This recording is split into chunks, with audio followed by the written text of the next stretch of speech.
and gentlemen, welcome to another episode of Diotalk. I'm Dio. Let's talk.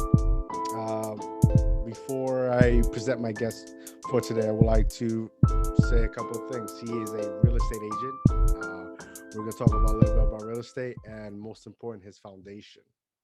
So I would like to welcome Scott Somsel. Welcome to the show, brother. How are you doing? Thank you. Good to see you, Dio. Thank you. Likewise. So what's going on, man? How are you? How you been? How's real estate? Real estate is great. I focus in the Hoboken, Jersey City market here in Hudson County, right across the river from the city. So it's great. I mean, I love the town I live in. You know, it's been challenging, I think, for like all of us with the pandemic, but it seems like prices have dropped quite a bit. It's definitely a tenant market, but there's a lot of activity. There's a buildup of inventory, you know, over the months that we were kind of stagnant last summer and fall and now the winter. But I think the spring looks promising. You know, I know it's gotten a lot easier the last few weeks. So I think it's promising spring market. I think we're getting more confident that we're coming. Or I think more comfortable making progress, and I think we see that. That's great. That's great. How many years of experience? How many years you've been in this game? Closing in on 5 years. 5 years in June. Wow, that's amazing. How does the pandemic play a role? Played a role in this and real estate? Has it affected drastically or? Yeah, I think it was drastic. Like everything, when we were locked down last March, April, May, it was pretty drastic. I wasn't doing any showings at all. But I think they're trying to find the silver lining. What's happened is that I think it's opened up the real estate market. Everybody who's ever going to be a seller, buyer, tenant, or landlord is like, now we're a little bit more comfortable doing things virtually. I had a client who I'd worked with in person, and she'd made several offers before the pandemic started, was in contract for a deal when the pandemic started. And then when she lost her job, the deal fell apart eventually. Now she ended up waiting a few months. And when things just started to open up, I want to say ballpark June or so, she gave me a call, said she's ready to start looking again. She got a new job. That was a big part of it. She would actually get pre-approved and would be able to close a mortgage. And so we actually started shopping, and then we actually did virtually. I actually walked down. I had her on a Zoom call and just walked around the place. She asked me questions. I turned left, turned right, looked up, down with my phone as I answered any questions she had about the place. So she actually I would have never guessed this before the pandemic started, but she actually made an offer without ever walking into the place. Once her offer was accepted, then that weekend, while we were in attorney's review, she came and saw it in person, just confirmed that she did like it, she wanted to move forward. So I think that's a so you quantum leap forward. You personally basically went, a regular video call and walked her through. That's amazing. That's amazing, because not a lot of, as you know, my wife is a real estate agent, and we tend to communicate and reach out and network. Not a lot of real estate agent adapted to the idea you presented just now. You should be really proud of yourself. And thank you. Most important, you got that's hustle. That's the name of our game. I think if you're not hustling, I don't know how you're making. Maybe your business was handed to you and do it for you. But if you're not hustling, I don't know how you make it. That's amazing, man. I'm very happy to hear that. Wow. But it's one of those things, it's the silver lining of the pandemic. I was fortunate. If that was somebody, I'd never met and only talked to on the phone before, she might not have had that comfort level or that trust in me, but I was looking out for her best interest and feel comfortable, making, that was mind blowing a year ago to think I'd make an offer without seeing the place. Yeah. In person. Correct. But now that's now our business has gotten easier for agents, for sellers, for buyers, for tenants. Our whole business has gotten easier because of this. And now the fact that people are more comfortable doing some part of the process virtually. Yeah. And I've had time since then. I had two girls who were moving up here from Atlanta. And so they couldn't see places, but one of them had a boyfriend living in Hoboken. So I met the boyfriend in Hoboken, and he kind of did something similar. When I set up the whole agenda, sent them places, they chose what they wanted to see. I walked around with the boyfriend while he did the Zoom, tour of the place. They asked me questions. And they ended up signing their lease from Atlanta and then drove up here the day before they moved in. So again, that's something I couldn't have done before, or it wouldn't have been as easy before. It was less likely that anybody was going to feel comfortable with that. Now, all of a sudden, we have the ability to do that. We're getting more business done, spending less time doing it, making it easier for everybody involved. So again, there's lots of stuff that's not been fantastic about the pandemic, but I try to look at the highlights, look at the silver linings of how the industry as a whole, I think, is advanced, and we've made it easier on ourselves as a result of adapting to this. Yeah, and I can imagine that, the clients to be able to trust in you and let you guide them has to give you even more encouragement and more validation because they're entrusting in you and you're not letting them down. So that's even more awesome.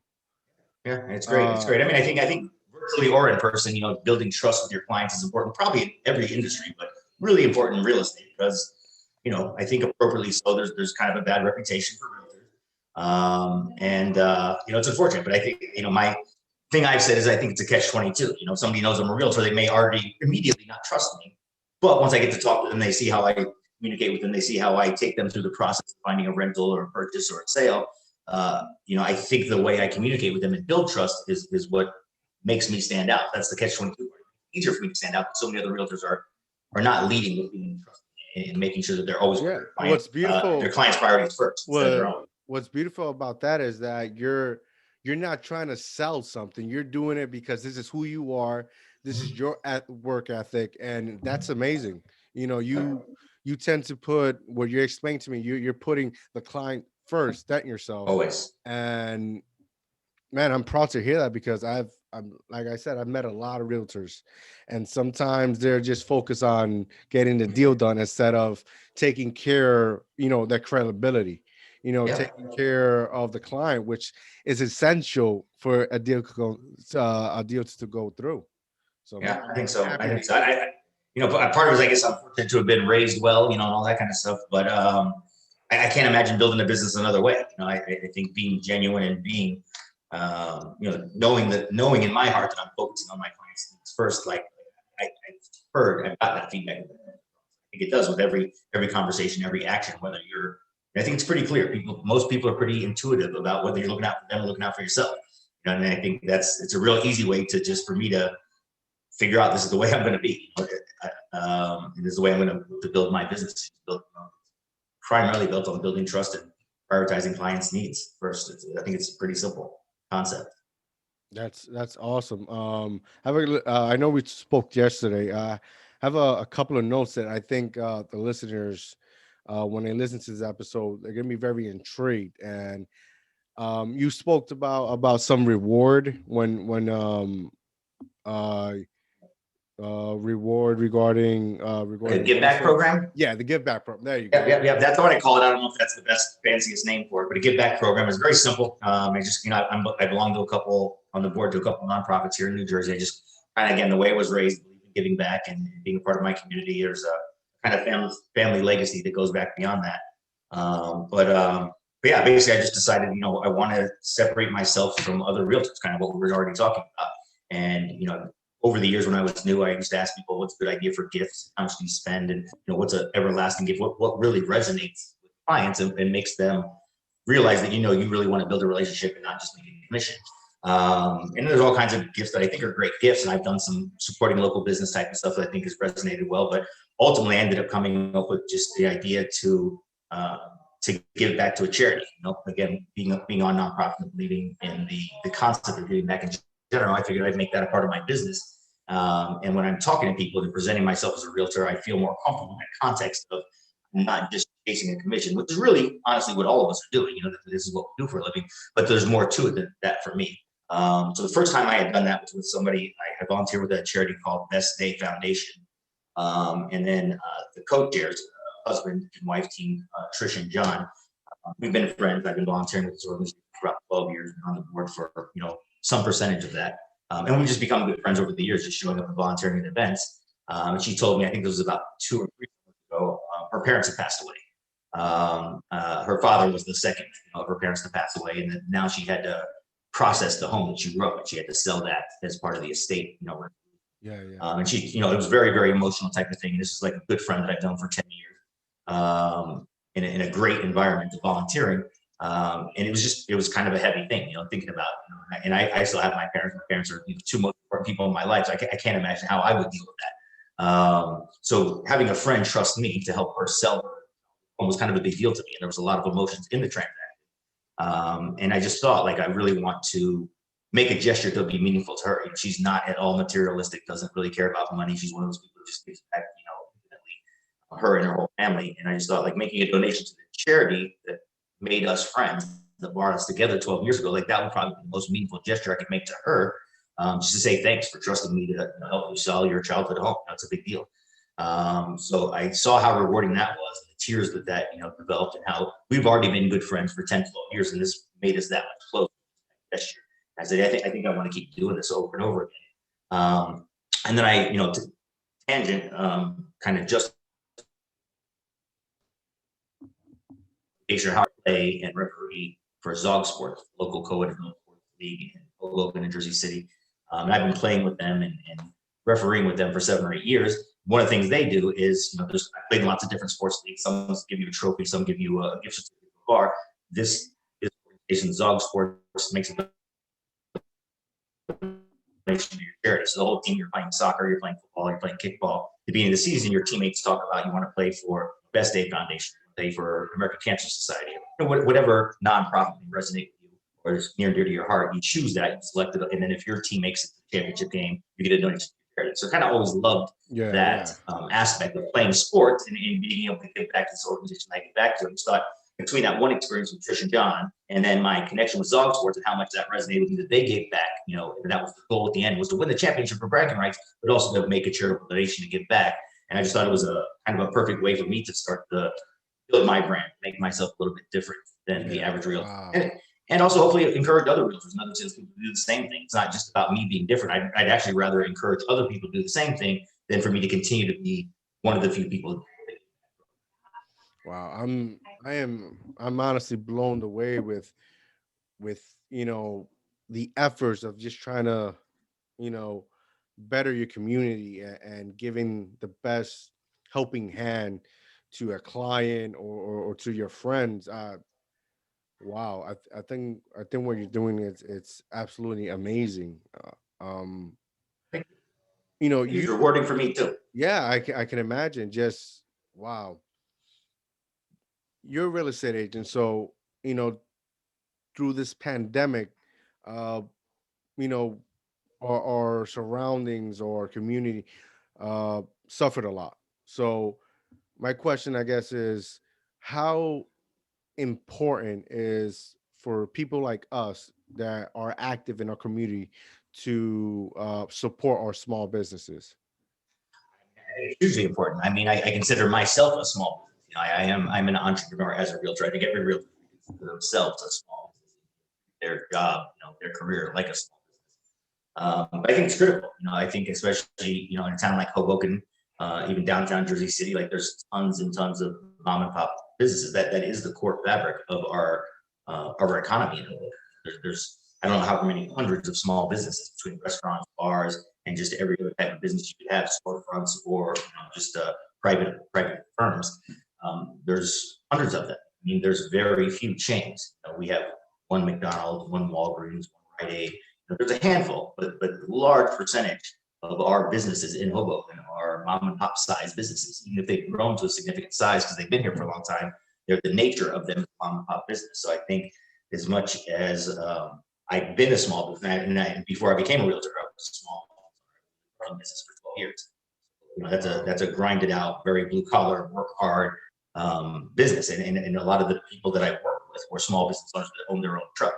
And that's how they made a living, was driving their truck around and helping us, our clients. So supporting small businesses is just it's kind of part of it.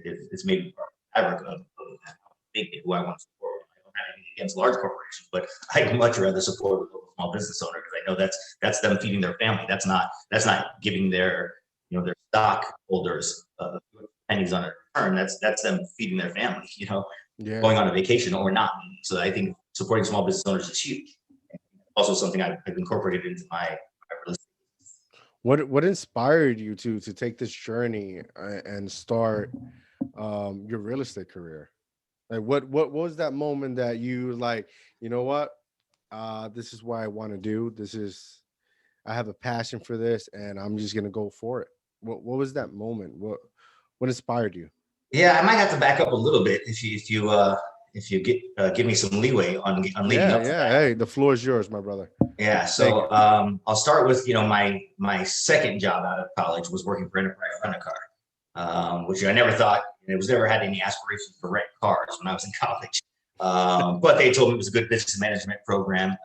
And, you know, it sounded something that was exciting and dynamic and not a desk job. And I was kind of very fearful that I would be just, you know, hate a desk job. So anything that was kept me moving around, and also was business management training, I figured I'd sign up for it. It was great, great culture for me, very fast paced, a lot of go-getters, high energy people. Everybody was fresh out of college.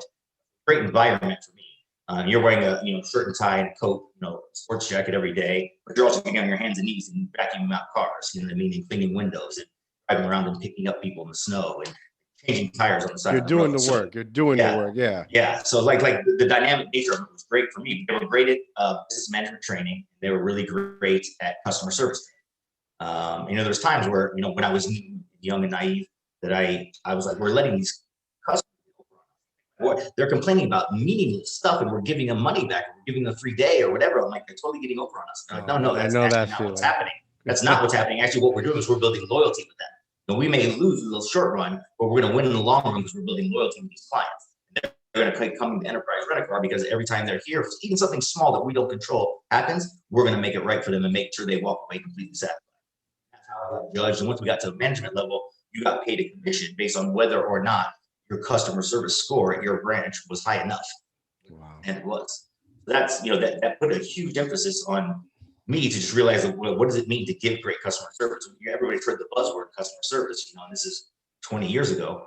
But what does it mean to deliver that every single time to every single client? Even when you may think they're wrong or even know they're wrong, but they're still the customer, So I think that was great training for me. And then by the time I was there for about 2 years, I'd been great. But they started to get a little, I guess, just stale for me. It didn't seem like it might not be the long-term thing for me, much as I enjoyed the experience. And I ultimately ended up helping a friend of a friend run a trucking business. He had sold mattresses for a while and thought he could make more money delivering them. So it was not the most glamorous job to be, delivering mattresses and taking people's stinky mattresses out of their homes was definitely not at all glamorous. But, I got to work on a truck all day and wear t-shirts, shorts and run around and call myself an entrepreneur and a business owner, even though it was kind of so accurate. So I ended up being in the trucking business for about 12 years. So there was a few iterations of businesses. I bought a pre-existing business, merged with another business, and learned a lot. But ultimately what I learned was that trucking business wasn't for me long-term. So I got out of that. I sold my business to a friend in the business and kind of did my best to transfer my clients to him. And then I got a couple corporate jobs, which I wasn't sure I was cut out for. Turned out I was right. I wasn't. So I did 2 different corporate jobs for about 3 years. And they let me go at the last one. It was like the happiest day of my life. I was trying to figure out how long could I wait till I had to quit. And the day they told me they were letting me go, I was like, beautiful. Like I'm so I totally understand. I just left my my corporate job like a couple of months ago. And I come to realize, congratulations. That's a big stop the whole conversation. Congratulations, you left the corporate world. Thank you. And it's something like I've always wanted just to go up the ladder. And I'm at this point that on my boss is either the vice president or the owner of the company. That's who I worked under. Everybody else worked under me. And I first realized that I can't do any more. There's nothing to conquer. There's nothing to overcome. There's nothing to learn. They either die or quit or something happens that in order for me to move up, and that's not even promised. So And there's a lot of BS to wade through just to get to that opportunity to maybe get promoted or maybe have somebody judge you for nothing you did wrong or nothing you could have done better or different. And that lack of control is what makes me love entrepreneurialism. That's what makes me want to be a small business owner. That I control my future, not somebody else who may or may not get my contributions. Yeah. So I understand and I see your satisfaction and wanting to just walk away from that hellhole. So going back to your story, you left. You were happy. So I left corporate. It was like the happiest day of my life. Yes. Yeah, like that same day I was in Madison Square Park. And my job was in the city at the time. I was in Madison Square Park like minutes after they let me go. And I was like, this is the greatest day. Friday afternoon. I remember it vividly. That night I planned a trip to Europe. Around the same time, probably not a coincidence, the way the stars in the universe line up or something. But we were planning, I was living in a place in Jersey City, and my roommates and I had already decided we are probably going to move out and just kind of go our separate ways or find a new living situation. So knowing that and then losing the job, I don't remember exactly what happened. I think it happened within a week of each other. We figured these things out. I was like, you know what, I'm just going to put myself in storage and travel, just because I could. I had no idea what I wanted to do anyways. I know I didn't want to look for another corporate job. And so I traveled Europe about 2 months. On the scale, Put all my of being burned out from a corporate job, what is that high number? Because I can imagine you were burned out. Yeah, well, the first job I had, I was there for close to 3 years, and I was totally burnt out after one. And then the new job, I actually was working with a really good friend of mine. I may or may not have been fully qualified for the job, but it was an opportunity for us to work together. So it's kind of one of those kind of things. Yeah. But I put my best foot forward. I thought, and it was honestly, it was a technology industry that just maybe wasn't a perfect fit for me. I think I put my best foot forward, but I was uninterested. Like 2 weeks in, I was like, I'm just trying to not disrespect my friend at this point. I'm like, hey, this is not getting me juiced. I mean, I can show up every day. I can take care of clients. I can do my job adequately. Like, this is never going to get me excited. I knew that within a few weeks. And then once my friend moved on, he got a better job. So that was the whole reason I was there. And then his boss turned out to be, one of those corporate nightmare kind of people. And so, like I said, the day they left, I was thrilled. So I wasn't totally burnt out. I was convinced that this was not for me. And I had to figure out what was going to be. I had to figure out what my next move was before I quit. I didn't want to quit and have to. Got it. You want to, when they let me go, it was like one of those blessings in disguise. So basically, I traveled, came back, still had, after traveling for 2 months, one of the greatest things I've ever done myself. Where did you go? What better idea visit? Well, where I was did in you? Europe. Oh, got it. All right. I was in Europe. I traveled all around Europe. I can give you a quick list. I started. A good friend of mine was performing at the Fringe Comedy Festival in Edinburgh, Scotland. So I started there for a week. We drove to Italy from there, which was a kind of a crazy story, maybe not appropriate at the moment. And then I drove all around that area. I drove around Croatia, Slovenia, a few other countries in that area. Finished up my trip in Brussels and Amsterdam. Met a few friends along the way, a few travel friends who I met in the past, and came back and just felt refreshed. I felt like I have a better idea of what is important to me in life, but still have no idea what I want to do. So I went to visit my parents, which I do kind of every year for the holidays. And my dad is definitely the person who knows me the best. And we're just sitting at night. My mom had already gone to bed, and we just have a lot of late night chats, probably 1 a.m. And he said everything about doing real estate, just out of the blue. We weren't even talking about my career or next moves. I was like, not really. Well, why do you think I should? And he gave me all the reasons. And I said, you're pretty smart, and you know me the best of anybody on the planet, so I should listen to you, and everything you said makes sense. I guess I'll give that a shot. And then, so a few months later, I went to school, and I've been doing it for 5 years. I think it's the decision I've ever made. I love being a realtor. I think it's a fantastic career. Yeah, I can tell you the way you talk and the passion you have for it. It's like it makes you want to live. And I think everybody that is trying to find themselves and seek what makes them happy, you're a perfect example of that. Yeah, it took me a little while longer to figure it out, but I think it's kind of better late than never type of thing. And I love what I do now for a living. That's the most important part, the journey, realizing the journey, enjoying the journey. Because I tell my buddies all the time, once you reach of like, people tend to describe success of being wealthy. So let's just take that for example. Once you reach a level of success and become wealthy, you're gonna sit back and just reminisce how hard you hustled and the journey you went through to get where you are, and you're gonna miss that. The most problem you're gonna have is too much money. I mean, more money, more problems, maybe. But, new problems, maybe. But I look forward to that day. But I think something I've heard and read, listen to podcasts and stuff, is that a lot of people who make it to that upper echelon, 1% or 2% or whatever you want to call it, but like kind of the financially independent level of success, is a lot of them. You could make another million, another billion, whatever it is. But really, like, having some meaning in your life and having something that's really fulfilling for you beyond just money and materialistic things. I think that's what a lot of uber successful people realize once they get there, is that I'm still not completely fulfilled, and I need something that gives me more meaning in my life. I'm sure that's not a universal thing, but that's what I've heard. It's not there yet. I hope one day, but I hope I'm building the meaning in my life along the way rather than once I get there. And I think that's what's making the journey fulfilling for me so far.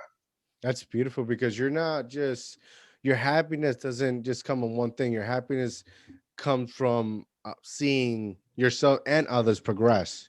Yeah. So as you're progressing and you're progressing and everything around you is progressing, like you're totally the definition of what my brand is: dream, inspire, obtain. You're a Yeah. dreamer who's doing the work, but as you're doing the work, people are watching you, and you're without knowing you're inspiring everybody to obtain something as you're trying to obtain it. And I hope so. Yeah, that would be a that's great side effect of just the way I happen to be living my life, I guess, you know. no, But I and mean, that's inspire other people to do better, to get back in the community, to be better versions of themselves. Yeah, that'd be. I don't know that I think that highly of myself, but that would be a great accomplishment or a great result of just me doing what I'm doing anyway. don't cut yourself short. You're doing amazing work, and I think for people like us, because I'm the same way, it's difficult to see the achievement and the accolades we have obtained through our journey. Uh, but what Mhm. drives us is just to keep pushing and progressing and making sure that not we're not just the only ones progressing, but everything around us. Yeah, Like yeah. like like great example where you're trying to do with your foundation. Uh, give us a little backstory on how did you start that? So yeah, I didn't start it, but I got involved a little over a year ago. So I think I mentioned to you when we spoke yesterday, Louis Quinones is his Yes, name. shout out to Luis He's the Quinones. founder. Yeah, and I hope you get a chance to do something like this with Louis. He's amazing, amazing story, amazingly Love to. inspirational human. I'm very fortunate to be able to call him a friend and a colleague in the nonprofit. But he's the founder. He gets all of the credit for what he created. But the organization is called Community Lifestyle. It's based here in Hoboken, where I live and work primarily. But Lewis, his story, and again, I'm sure he can give you a lot more. His basic story was, he was an underprivileged kid himself living in Manhattan, growing up, had an absentee father, a mom who was some substance abuse problem. So he didn't have a whole lot of great guidance in his life. He emancipated himself at age 15. So that's kind of mind blowing to me. I mean, I had a very soft, easy, compared to Lewis. I mean, I had a lot of advantages that it just wasn't grew up. So emancipating yourself at age 15 and becoming independent at age 15, I think that alone is a mind-blowing accomplishment. But basically, what he told me is he knew he wanted to stay off the streets, not be, not be a part of the riffraff, I guess, part of the bad stuff that was going on all around him. So he would literally kind of sneak into gyms, YMCA's or fitness clubs or whatever it was, just to stay off the streets. And then one day, a guy who I guess just kept kicking him out over and over again realized he's just going to keep sneaking back in. I might as well do something different. This kid who's determined to come in here. And so he basically put him to work, had him cleaning up the locker rooms and the bathrooms and just giving him responsibilities so he could kind of earn his keep, knowing that he was going to be there anyway. And so that guy ended up being a mentor to Lewis. Lewis went on to work for the YMCA for, I think, around 15 years and developing programming for teens, all different age groups, primarily for teens. I think was kind of a niche he fulfilled with the YMCA. And after being there for a long time and learning a lot, and I'm sure having a tremendous impact on the Y, a few things happened that were kind of not favorable, where he felt like it was kind of beyond his control. And there was, bureaucracy, great as the YMCA is, there was stuff that he could accomplish was just a result, and it's frustrating for him to not have any control for that. So a few friends that knew how involved he was and how much he was giving back. And he's like, why don't you just do this on your own? And start your own nonprofit. And I think it's one of those things where, I think a lot of us fantasize about starting our own business. Yeah. And I think some of us, maybe some of the greater percent of our society dream about starting their own nonprofit and having a great impact on their community or our kids or, whatever demographic resonates with them. That was what Lewis has already dedicated his life to. And now is that much deeper involved because he's doing this as his full-time job and not necessarily always getting it paid salary the way he did. Yeah, so it's kind of like making that leap of faith, the same way people leave a corporate job and start their own business. It's a leap of faith in yourself that you can get it going, you get it off the ground, and survive financially in the time that it takes to get it off the ground. And that's what he's done successfully. He started this organization, I think, 4 years ago, and has been running a summer camp, has run a team leadership program, has had a bunch of programs that he's basically developed single-handedly, had very little help. So I run into Lewis at a networking event for basically people in the social field Hudson County, called Community Networking Association. A friend of mine, a fraternity brother of mine, had introduced me to the group. And I realized it probably wasn't going to be networking for me as a realtor, but it might be networking for me just to learn what services are out there, and to be able to provide that to my client. You never know when somebody might need something that I'm aware of. So then Lewis approached me, and we ended up, kind of forming a friendship. By, he told me a little bit about his organization, and to get to what Community Lifestyle does is, our mission is to help youth and teens from the Hoboken housing authorities. So the underprivileged that are in the housing projects is how I think most of us refer to that. So these are underserved, underprivileged, whatever term you use. They're the kids that maybe are against the odds to have a successful career. Some of us maybe take for granted. I know I may in that case. But yeah, he's basically dedicated his life to that. And the name Community Lifestyle sounds like it could be a magazine or something like that. But the way that the name of the organization came about was because Lewis was always giving back to the community, even outside of his YMCA. He was always spending his time and his energy just trying to get back to the community in some way or another. And anytime somebody asked him, like why do you put all of your energy into the community? Why do you, even outside your job, it seems like it's just a lifestyle. This is my lifestyle. I would love to pick his brain, because you have to gone through so much in your life that to actually tell yourself, I don't want people to go through what I went through. Yeah, definitely. And to be focused on that is inspiring, it's respectful, and just the way you talk about it is incredible. Yeah, he's a great man, a great inspiration. Like I said, consider myself very fortunate to call him a friend. And we talk sometimes daily. We talked a couple times already today, just about stuff that we're doing, things that we're working on, programs for kids that he's. What made you take this leap of faith in joining this foundation? That's a good question. It's a very good question. When I first met Lewis, he just seemed like a nice guy. Seemed like a very genuine guy, kind of inspiring in his nature. It's kind of hard not to, like I said, when you meet him, you'll see what I'm talking about. I think you can probably feel the degree already. But he invited me just to come by his office, in the projects on the west side of Hoboken. I just want to tell you about what we do. Told me what he did, told me his story, kind of some of the details that I'm sharing with you. And that was it. It was just a nice conversation. Like, well, let me know how I can help out. I'm a realtor in town. And as a realtor, just like it's really cool for me to maybe have an opportunity to impact my community, and this is something I think more realtors should do. We're all out there making considerable money if we're good at it, if we're established.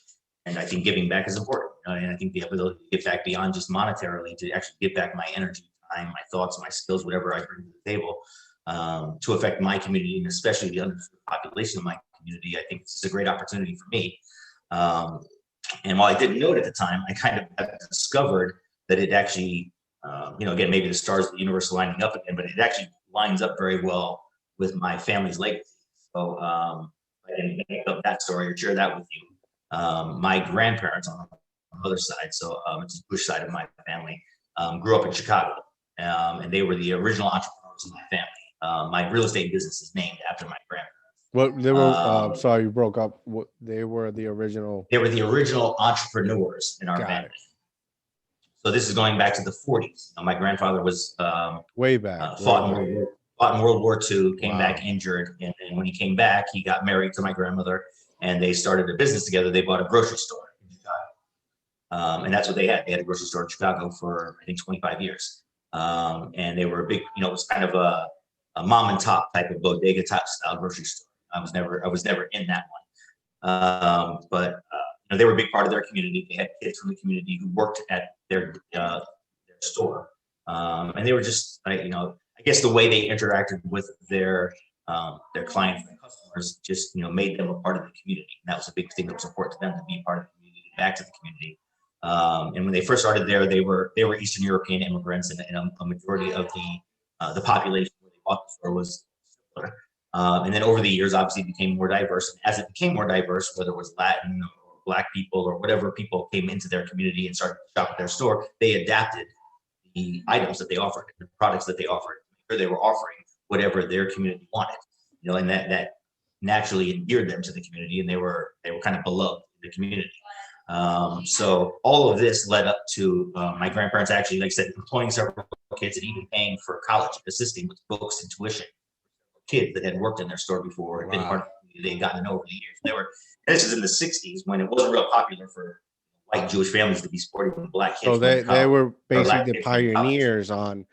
on helping their community. That's wow. Yeah. So that's a pretty big deal. And then I think the story that really is giving me chills just thinking about sharing it with you is so 1968 was when Martin Luther King was assassinated. And the Chicago riots were somewhat famous. I think a lot of places, reacted around the country, but Chicago, I think, is the one that's most well known for that. So they were in Chicago, of course, and their business, just like any other storefront, was at risk during those riots, understandably so. But what happened was the people of the community, as the riots were going into their specific neighborhood and their specific store, actually came into the store, made sure they were physically protected, took them out of the store before the looters and the rioters came and basically wiped out their entire business. But it may be an overstatement to say like they're standing in the community saved their life, but I think for sure it secured their safety. I think yes, wow, that's wow. I think with that is that there were humble people and showed respect, and they made themselves known that they just wanted to help the community. I could just imagine to have going on in that time and what was going on in their surroundings, and to have people just protecting them and make sure they were okay. They had to be a incredible influence, and man, we need more of that. I'm glad it's you're a pretty on cool the. story. Yeah, man, it's a pretty cool story. And like I said, it's something that I didn't, a few years ago, I didn't know that detail of the story. I knew they were the original entrepreneurs. I knew they had a grocery store, but it was only more recently I just had conversations with my mom about her parents and what it was like, and that it's kind of led to this, me knowing more about my grandparents than I did, even a few years ago. So it's really just, again, maybe a coincidence, but it's kind of cool now. Like working all the effort and the time I put into community lifestyle, when I could be spending time just commissions, it makes it a lot easier for me knowing that I'm honoring and trying to honoring the legacy of my grandparents, but also maybe building a little bit of my own along the way. So it makes it very easy to balance like giving back to just doing my job or chasing, helping clients. That's see a lot. This is what I like. This is what I admire the most. You have realtors, and in general, let's just say in general, not to pick a demographic or category. You have people that stay in their community, learn what they have to learn, and just go and be an asset to somewhere else. But individuals like yourself that has learned and educate yourself, but has also stood by and help put that grain of salt or whatever to help build your community.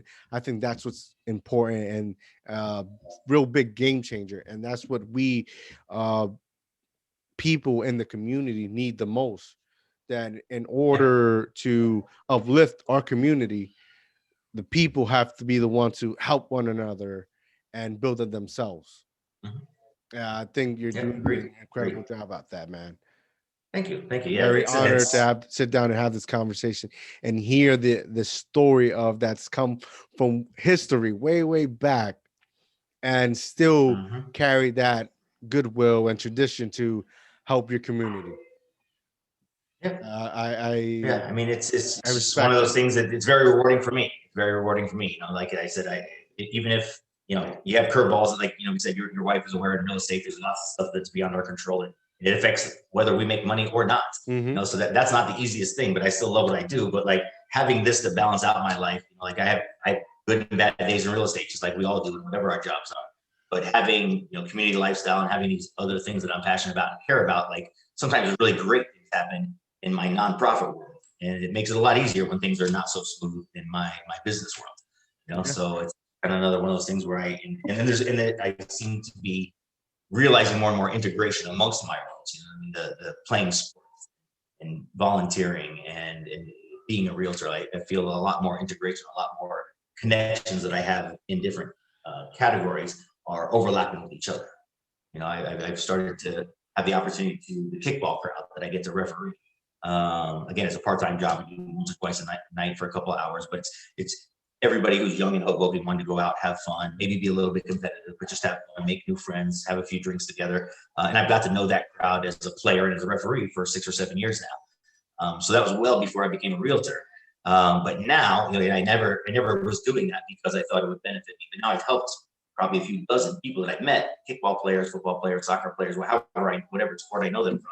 That now I've helped them rent a place, buy a place, sell a place. And that's not why I did it, but it's a really beautiful integration where my worlds overlap. Wow. That's heartwarming, man. Yeah. And to take that a step further is like now I've started to take we do a little pregame for the kickball games. You're the red team, you're the blue team, blah, blah, blah. Here's some rules. And what I started incorporating is talking about community lifestyle. And a few times Lewis even came to the games, came to Hoboken before the games and just kind of stood there with me. And I would introduce community lifestyle. And we play kickball in the housing authority, the kickball field, the turf field where we play. It's called Mama Johnson Field. It's on the west side of Hoboken, right in the heart of the housing authority. So the kids that we serve are all around us, literally while we're playing. The kids are all around us, sometimes running around on the same field. So it's close to home. That's just another way my life, my worlds, I guess, are interacting. But I've now started to say in my pregame speech, like, hey, this is community lifestyle. This is what we do. We serve these kids that are in these buildings that all around us. They have a much different experience here in Hoboken than what all of us are privileged to. And we've had a handful of people that resonated with them, and they've now signed up to be volunteers. Is that like a season, or lifestyle. do you have like a season of kickball that starts and has a finish? Yeah. There's a spring, summer, and fall season. There are about 7 weeks plus playoffs, so it ends up being like an 8-week season. There's usually a couple of weeks in between seasons. And then, like I said, Zog has many other sports, indoors, outdoors, about every sport you can think of: football, basketball, volleyball, dodgeball. They even have a cornhole league. So these are just, and I played in every single one of those and reffed every single one of those. So I got to know a lot of people in town. It's been a great way for me to make friends before I ever became a realtor. Now as a realtor, obviously a lot of these friends are asking me to help them. That's just a great benefit to just going out and playing sports and making friends. And then occasionally, if my team is successful, making a donation to my charity that I'm already a part of. So, there's a lot of really great things kind of stacking on top. Wow, man. Whoa, that's a lot. You're a busy guy, man. You're a busy guy. When I first first started reaching out to you to get you on the podcast, you're always doing something. And I told my wife, she's just busy. When he's ready, he'll let me know. Yeah, no, I've been looking forward to this for a while. I'm sorry I made it hard for you. No, to get man. me on here, but I'm really excited. I've been looking forward to today. I've been looking forward to right now for a while now. Yeah. Don't worry about that. You don't need to apologize. You're a true icon in your community. You're doing a lot of things to help the youth, yourself, the people around you, man. That's time consuming, but it's the best time to have. That's great. It's great. It keeps you busy, keeps me on my toes, but also I know I'm living life, instead of letting it pass me by because I got all this stuff going on. And I like to believe I thrive in that chaotic atmosphere, and I have a lot going on kind of all the time. And I do my best to juggle it all, I guess, but it's very fulfilling and very fun. So it never feels like work, because I enjoy just about every moment of it. Wow. You're a very popular real estate agent. You're doing this foundation. Have you gone to? I read something on your site that they go to South Jersey and do this like beach retreat with the youth. Yeah, that's a different organization that I've been on the board with for a while. So I mentioned Trish and John earlier in our conversation about kind of how the donation program, the Give Back program started, was thanks to Trish and John. So that organization is called Best Day Foundation. Got it. Totally independent from community lifestyle. Totally independent. I've been a part of that for 12 years. When I first was in the trucking business, I had gotten involved with that. Basically, I had offered someone just to say, hey, could we use our trucks in our warehouse for just resources for some organization? I figured a Toys for Tots distribution center was kind of what I had in mind. And it turned out Best Day had just started the summer before that, and they had a kind of a logistical nightmare of all these surfboards, boogie boards, suits, helmets, life jackets, tables, tents, chairs, all that stuff, all the stuff that it takes to run an event of doing surfing, at the beach with special needs kids. It's logistics, and they were storing it in different people's attics and garages and borrowing pickup trucks and SUVs just to get the equipment to the event for one day. And they had exactly one event the first season. And then they were preparing to do 6 events, to expand from 1 to 6 events their second summer. they knew they had this logistical nightmare that was hard to pull together for one day, let alone 6 days, you know.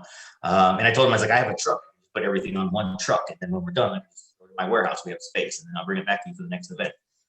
So that's how I got involved with the Best Day Foundation. I was planning just to be the trucking services, and then they asked me if I wanted to just check it out and like volunteer and just be involved in it. Like, yeah, sure, I'll show up. And at the time, I didn't have a huge comfort level with what it was like to interact with special needs kids. I think it's probably a blind spot for a lot of people who haven't had that experience. So one of the founders, Max, who's an amazing guy, Max Montgomery, he had talked to me and said, you know, what are you planning to do? You want to be a beach buddy or a water buddy? And basically, water buddies were people who were excellent swimmers. I'm a pretty good swimmer, but definitely not excellent. I've never been a lifeguard or anything. I was like, maybe I'll just stay on the beach. And he told me he was going to pair me up one-on-one with one of our participants, one of the special needs kids. And immediately my first reaction was, no, I don't think that's a good idea. I don't have any training. I don't know what to do. I don't know how to act differently. Like I love kids, but I just don't know I don't have any training. And he's like, it's just like any other kid. So just treat them like any other kid, play with them, hang out with them, talk to them. And he seemed like an honest guy. I wanted to trust him, but I didn't really believe like in myself that like I felt confident that I would interact and be, just that I would do, my instinct. I didn't think I had any instincts for it. So they ended up giving me a kid that was high functioning, that was, a larger kid that I think was 17 years old, just because I was an adult. A lot of the volunteers were kids.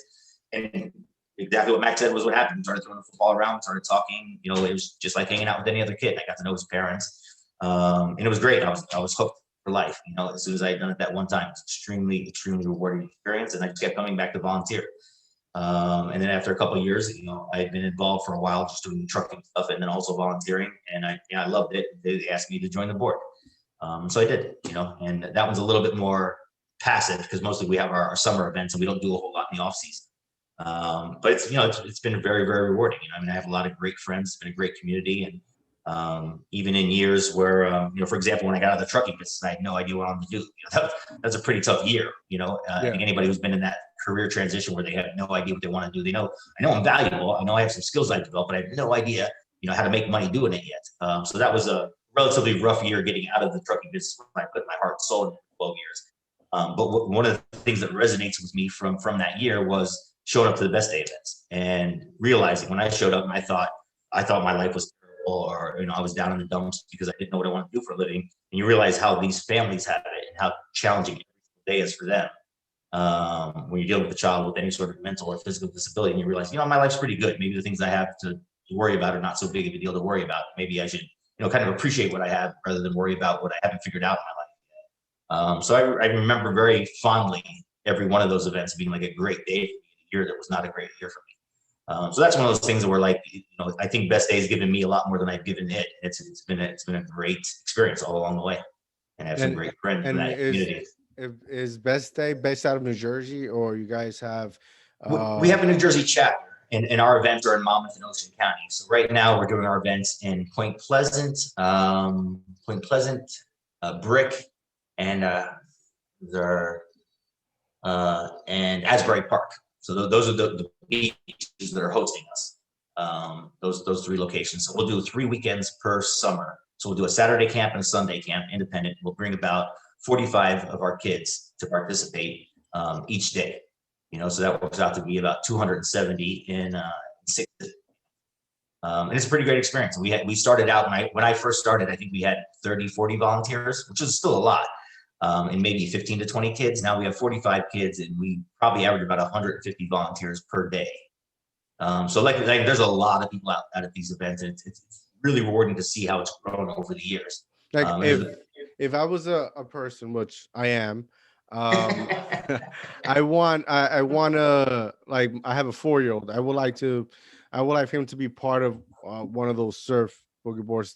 How would I get in touch with you guys? What is that process like? What I need to do or bring or donate in order for your kid to participate? Yeah. So it started out, as being specifically for kids with autism, because the backstory was just, it was a parent of an autistic kid who was also a surfer, and he took him surfing. He realized that the sounds and the feels of the waves and the sand and everything was just very soothing for any kid on the spectrum. That's how it started. Now we've expanded to any mental or physical disability.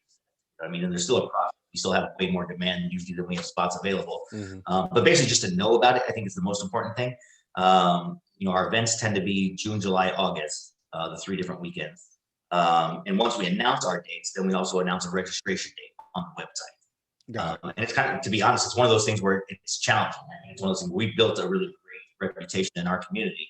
And a lot of the parents are kind of ready. They're sitting by their phone or their computer or whatever, just kind of ready to hit, like kind of like you're trying to get those hard to get concert tickets or sporting event.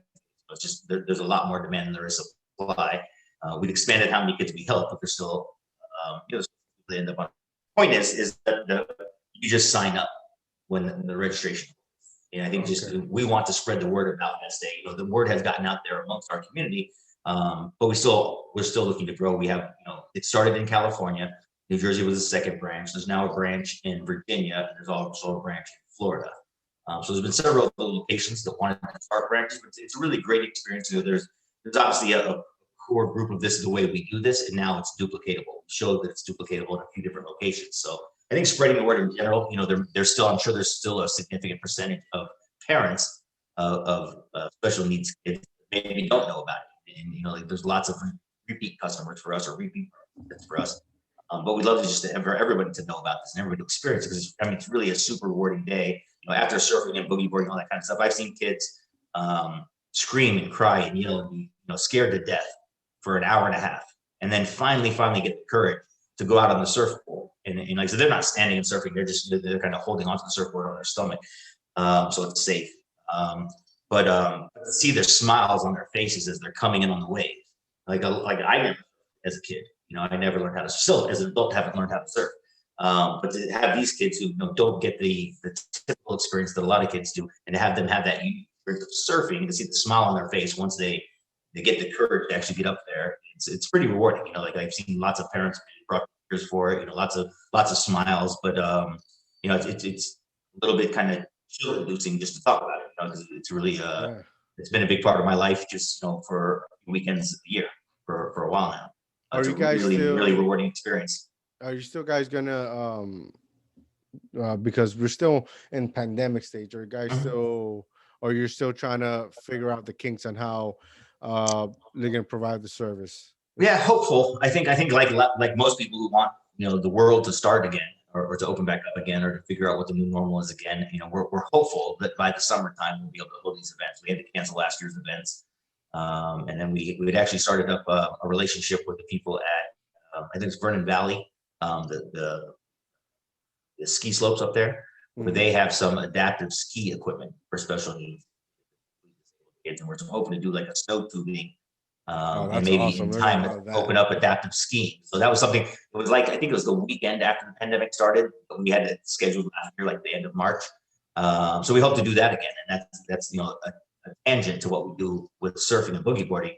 But we probably won't get to do that this winter, but we're hoping maybe next winter. But this summer, I mean, again, it's fingers crossed that whatever we need to do to be safe with each other with COVID, that allows us to hold our events. If that means wearing a mask, I guess we'll figure out the details. We're very hopeful to be able to do it this year, but it's like a lot of us, we're on pause. We don't know for sure if it's going to be safe to do our event now.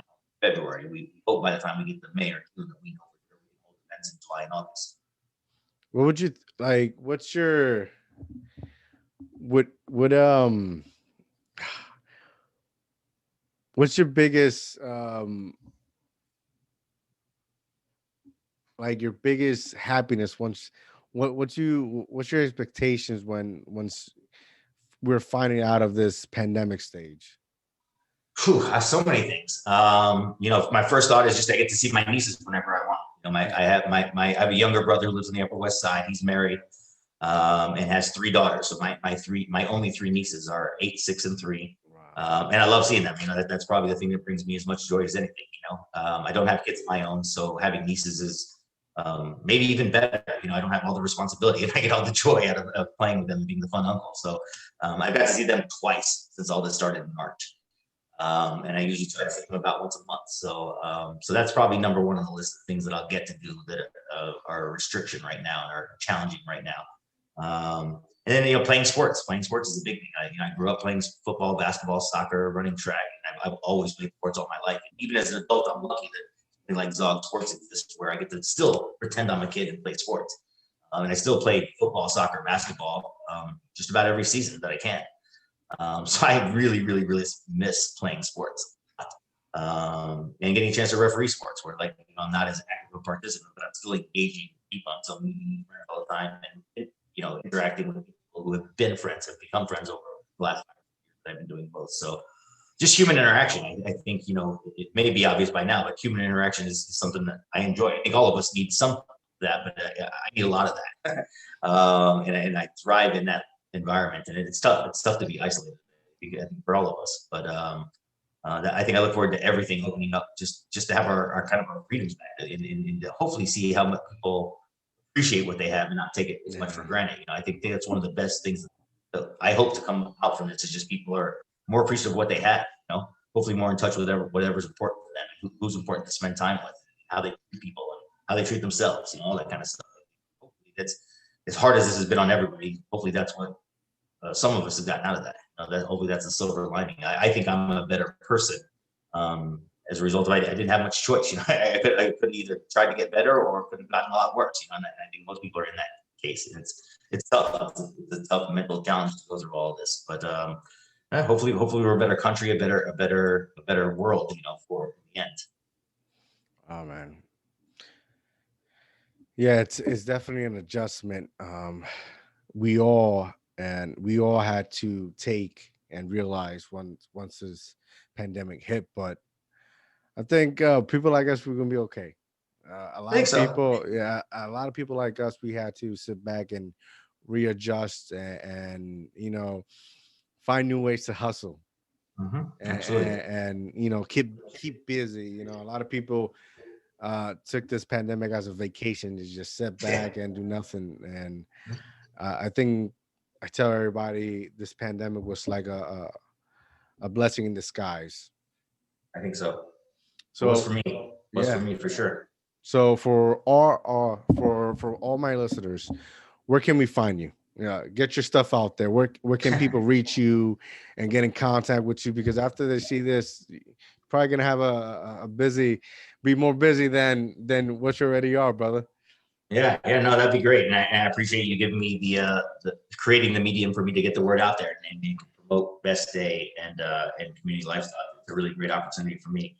Well, first I want to start with bestdayfoundation.org. I believe you also do bestdayfoundationnj.org, Jersey. Community lifestyle, the organization here in Hoboken, that's communitylifestyle.org. And if you're looking for me in particular, it's just my name, Scott Somsel, SOMSEL. Same name on Facebook, same name on Instagram. Pretty simple, straightforward. I believe, I thought about coming up with some creative, funny name, and I just thought, I am who I am. I like to believe I'm a heart on my sleeve kind of guy. You see what you see is what you get. So if you want to contact me, it's just my name. And that's the most important. Yeah. Well, thank you for joining me, man. I do appreciate everything. You're doing amazing things. You're super busy, but busy is good, and what you're doing is incredible. Thank you very much. Thank you very much. Just I feel blessed. Thank you for joining me, Scott. I feel blessed too. Thank you very much. I'm so glad that your wife Diana and I had the chance to talk, and that led to this. It may have taken a month or two, but I'm really thrilled that it led to this, and I'm really excited to introduce you to Lewis and have you talk to Lewis. I think you'll be, if you liked what I had to say, I think you'll love what Lewis had to say. I can't wait, brother. Thank you for joining. Very cool, D.I.O. Enjoy your day, man. Thank you for the opportunity to be on your show.